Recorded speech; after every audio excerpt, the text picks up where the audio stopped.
Quando alguém jogou ácido sulfúrico em seu corpo, o demônio que deveria ceifar sua vida usou seu próprio corpo para protegê-la. Ao ver que Guon se feriu para protegê-la, Du-He entrou em pânico e se apressou para cuidar dele. No entanto, Guon segurou firmemente seu braço. Em seguida, os ferimentos de Guon desapareceram diante dos olhos de Du-He, e suas roupas danificadas voltaram ao normal. A cena diante dela a deixou completamente chocada. Confusa, Du-He perguntou diretamente a Guon quem ele era. Sou um demônio. Vocês também me chamam assim, não é? Respondeu ele. Depois disso, os dois chamaram a polícia. Após uma investigação, os policiais confirmaram que o líquido derramado no chão era ácido sulfúrico altamente corrosivo. Se entrasse em contato com a pele, não apenas causaria queimaduras graves, mas também representaria um risco fatal. Estava claro que se tratava de uma tentativa de homicídio, e o verdadeiro alvo era Du-He. Ao ouvir as explicações da polícia, Du-He imediatamente pensou no caso do suicídio do chefe do setor financeiro da empresa. Esse chefe havia lhe telefonado anteriormente, prometendo fornecer informações importantes que ajudariam Du-He a assumir o controle do grupo Weilai. No entanto, antes de entregar os documentos, ele se suicidou. Du-He sabia que essa morte não poderia ser apenas um suicídio, mas como não tinha provas ou pistas concretas, decidiu não mencionar isso à polícia. Mesmo assim, ela começou a se proteger mais. Agora, sabendo que Guon era um demônio com habilidades sobrenaturais, e considerando sua aparência encantadora, Du-He teve uma ideia. Além disso, Guon possuía uma marca ligada ao corpo dela, o que significava que, para usar seus poderes, ele precisava segurar seu braço. Vendo essa oportunidade, Du-He decidiu persuadi-lo a ficar ao seu lado. Ela falou sem parar, mas Guon não entendeu sua intenção e perguntou diretamente qual era seu objetivo. Sem saída, Du-He revelou sua verdadeira intenção. Ao ouvir que deveria ser um guarda-costas para uma simples humana, Guon recusou sem hesitar. Mas Du-He não desistiu. E se eu morrer? O que acontecerá com a sua marca? Estou em perigo constante. Alguém pode tentar me matar a qualquer momento. Você precisa da sua tatuagem, e eu preciso dos seus poderes. Se você for meu guarda-costas, será uma relação de benefício mútuo.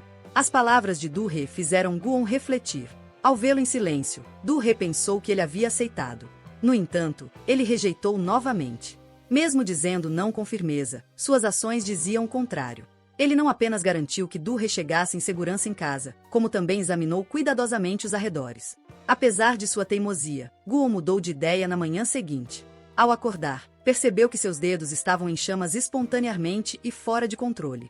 Em pânico, ele apagou o fogo com água e imediatamente ligou para Du-He, pedindo seu endereço para se encontrarem o quanto antes. Assim que se viram, a primeira coisa que Guon disse foi: aceito ser seu guarda-costas. Du-He ficou feliz, mas também desconfiada.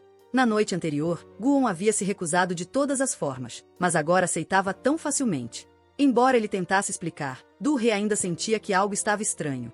Então, de repente, seus dedos começaram a queimar novamente. Em desespero, ele mergulhou a mão na água. O gesto repentino fez Du-He sentir pena dele. Guon largou a água e a abraçou firmemente. Suas palavras a convenceram, e ela finalmente concordou em aceitá-lo como seu guarda-costas. Para evitar que seu corpo voltasse a se incendiar, Guon precisava selar um novo contrato com alguém. Ele levou Du-He até o topo de um arranha-céu. Aterrorizada pela altura, Du-He recuou, enquanto Guon procurava uma pessoa para selar o pacto. Mas antes que pudesse escolher alguém, seus dedos voltaram a pegar fogo. Em desespero, ele correu até um hospital e apagou as chamas com a água do bebedouro. Depois, entrou em um quarto onde uma mãe rezava ao lado de seu filho doente. Guon disse que poderia realizar seu desejo. A mulher, desconfiada, irritou-se com a presença repentina de um estranho. Mas, antes que pudesse afastá-lo, seu filho teve uma crise súbita. Guon estalou os dedos, e instantaneamente a dor da criança desapareceu. Seus sinais vitais voltaram ao normal, e ele parecia completamente curado. A cena milagrosa fez a mãe acreditar nele. Então, Guon apresentou o contrato. No entanto, antes que a mulher pudesse assinar, seus dedos voltaram a pegar fogo. Guon explicou: a condição do contrato é que, em 10 anos, você terá que ir para o inferno. Desesperado para apagar as chamas, ele pressionou a mãe para decidir rapidamente. Du-He, ao ver aquilo, interveio.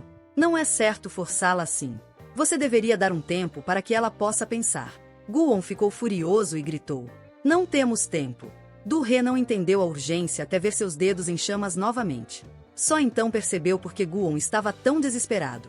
A mãe da criança então tomou sua decisão. Se meu filho puder viver, não importa o que aconteça comigo.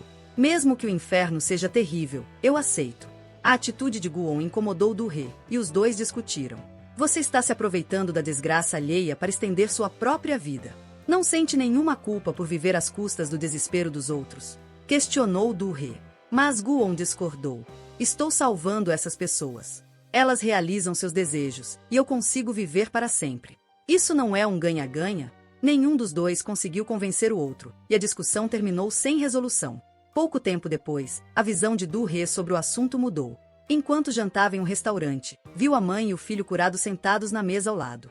Eles sorriam e aproveitavam um momento feliz juntos. Essa cena fez entender Gu-on, assim como compreendeu a escolha da mãe. No final, ambos cederam um pouco. Gu-on decidiu se tornar oficialmente o guarda-costas de Du-hee, e ela aceitou continuar confiando nele. Assim, os dois deixaram de lado suas diferenças. No caminho de volta para casa, Du-hee recebeu uma mensagem de sua avó. Era algo que ela já tinha visto antes. Se eu partir primeiro... Achando que era apenas mais uma piada da avó, Du-hee não se preocupou e foi para casa. Mas, ao chegar, encontrou sua avó sentada sob uma árvore, de olhos fechados. Du-hee a chamou várias vezes, mas não obteve resposta. Foi só então que percebeu que algo estava errado. Sua avó havia falecido nos braços dela. Naquele momento, Du-hee implorou a Gu-on. Não importa qual contrato eu tenha que assinar, por favor, salve minha avó. Mas Gu-on não podia ressuscitar os mortos. No fim, Du-hee teve que aceitar a realidade. No funeral, Du-hee estava profundamente triste. Já seu tio parecia estar de ótimo humor. Na verdade, todos os presentes sorriam, como se estivessem comemorando. A cena perturbadora a deixou perplexa. Não demorou para que a verdade viesse à tona. A polícia descobriu que a avó de Du-hee não morreu de parada cardíaca, mas sim envenenada. E o assassino estava entre aqueles que fingiam lamentar sua morte. Olá a todos! Antes de continuar com o vídeo, gostaria de pedir que vocês nos ajudem, curtindo e comentando esse vídeo, para que ele seja indicado a mais pessoas e também se inscrevendo no canal para ajudar no nosso crescimento. Obrigada! Casos de corrupção e fraude aconteceram desde o leste até o oeste. A partir disso, pode-se deduzir que alguém, para impedir que a investigação continuasse, tramou o assassinato da avó. A morte da avó está cheia de suspeitas, mas o filho mais velho, Shu-ming, demonstrou uma atitude muito calma. Ele disse que, para evitar que as ações do grupo caíssem, sugeria que todos abafassem o caso. Assim, a conversa foi rapidamente encerrada. No entanto, Du-hee não pretendia deixar o assunto passar. Durante o velório, ela declarou publicamente que a avó foi assassinada e ainda apontou que os próprios filhos da falecida eram os maiores suspeitos. Vendo que Du-hee estava falando sem restrições, Shu-ming ordenou que seus homens se preparassem para levá-la embora. Neste momento, o advogado interveio, afirmando que Du-hee precisava estar presente, pois a leitura do testamento a envolvia diretamente. Então, diante de todos, o advogado começou a ler o testamento.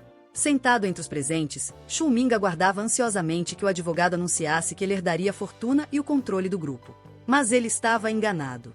O testamento da avó designava Du-hee como herdeira da fortuna e responsável pela administração do grupo. No entanto, havia uma condição: ela deveria se casar dentro de um ano, caso contrário, toda a herança seria doada para uma fundação. Os filhos da falecida trocaram olhares, deixando claro que esperavam que Du-hee recusasse a herança. Porém, Du-hee não fez isso. Pelo contrário, ela aceitou firmemente, decidida a não desapontar sua avó e a buscar justiça por sua morte. Para alcançar seus objetivos, Du-hee tomou uma decisão ousada: unir-se ao demônio. Com passos firmes, ela caminhou até Gu-on e propôs casamento. Todos esperavam que Gu-on fosse sensato e aceitasse, mas ele recusou na frente de todos, tornando a situação extremamente constrangedora. Sem escolha, Du-hee teve que sair humilhada. No caminho de volta, ela tentou se justificar para Gu-on, dizendo que tinha falado aquilo por impulso e que esperava que ele não levasse a sério. No entanto, Gu-on, sem se importar, respondeu simplesmente que nunca se preocupou com isso. Ao se despedirem, Du-hee fez questão de enfatizar que não insistiria naquele pedido de casamento, pois se considerava uma pessoa despreocupada. No fundo, ela apenas queria salvar um pouco da própria dignidade. Mas, ao chegar em casa, quanto mais pensava na rejeição de Gu-on, mais irritada ficava. Com raiva, começou a resmungar sozinha. Se ele não queria se casar, por que ficou me provocando? Por que sempre fica ao meu redor? No final, mesmo que eu tenha que amarrá-lo com uma corda, eu o arrastarei até o altar. Do lado de fora, Gu-on, que tinha vindo entregar uma carta deixada pela avó de Du-hee, ouviu tudo. Assustado com as palavras dela, ele pensou em ir embora imediatamente. Mas ao olhar para a carta em suas mãos, sentiu que deveria entregá-la o mais rápido possível. Então, apertou a campainha. Dessa vez, ele ouviu Du-hee dizer algo ainda mais absurdo. Se for preciso, usarei uma grande quantidade de anestésico para derrubar ele e arrastá-lo até o casamento. Ao ouvir isso, Guon ficou completamente aterrorizado e fugiu silenciosamente. Enquanto isso, o desaparecimento de uma marca em seu corpo fez com que Guon começasse a recuperar algumas de suas memórias humanas. O prefeito de Pingyao analisou a situação e disse a ele que, sem a marca, Guon se tornaria completamente humano. Em vez de se preocupar com a natureza, Guon percebeu que agora tinha preocupações bem mais mundanas, como sofrer acidentes de carro, enfrentar perigos inesperados e até mesmo envelhecer. Ele começou a se perguntar se, no futuro, ficaria como prefeito, um velho decrépito. Esse pensamento o deixou extremamente inquieto. No caminho para levar Du-He ao trabalho, Guon segurou a mão dela, buscando conforto em meio ao seu medo repentino. Ele disse a ela que, de agora em diante, ela deveria sempre deixar que ele segurasse sua mão. Mas Du-He não respondeu, pois, além de ser seu guarda-costas, ele também era o homem que rejeitou seu pedido de casamento de forma humilhante. Mesmo sem obter permissão, Guon continuou buscando oportunidades para segurar sua mão. Durante um jantar da empresa, ele simplesmente pegou a mão dela à força. Embora Du-He estivesse muito contrariada, ela suportou a situação para não perder a compostura diante dos funcionários. Porém, não demorou muito para que sua paciência se esgotasse. Durante a refeição, um dos funcionários perguntou a Guon por que ele havia rejeitado o pedido de casamento de Du-He. Será que ele não gostava dela? A resposta de Guon fez Du-He ter uma breve esperança.